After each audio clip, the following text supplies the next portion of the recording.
Et revenons maintenant à nouveau sur cette intervention à Minneapolis, celle qui a coûté la vie hier matin à Alex Pretty.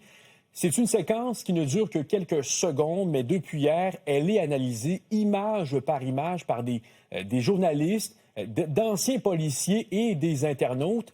La grande question, ça reste, les agents fédéraux ont-ils réellement agi en légitime défense comme le prétend le président américain? Et surtout, Alex Pretty était-il vraiment toujours armé au moment où il a été abattu? Pour y voir plus clair, Ève Beauregard a préparé ce qui suit.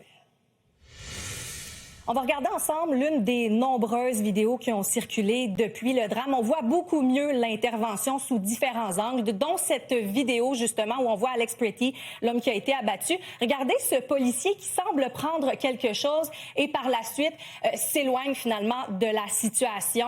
On a des photos également où on voit justement qu'il prend quelque chose. Il y a l'autre policier également qui semble toucher son arme.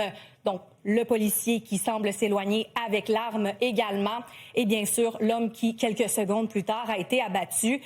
Selon plusieurs observateurs, l'homme qui semblait donc désarmé lorsqu'il a été abattu. J'en ai parlé avec l'ex-enquêteur du SPVQ, Roger Ferland. Ils vont discuter avec, mais très vite, la bousculade s'installe. La communication n'a pas l'air à son meilleur à ce moment-là dans la situation. Et on projette la personne au sol. Nous, on explique toujours aux gens, aux jeunes policiers, de leur dire... Vous avez trouvé un arme, ça ne veut pas dire qu'il n'y en a pas une deuxième. Ça ne veut pas dire, fait que c'est souvent la règle du 1 plus 1. Il y a toujours encore peut-être un risque potentiel. Est-ce que la personne a voulu s'emparer encore là d'une des autres armes, ne montrait pas ses mains, ne voulait pas collaborer?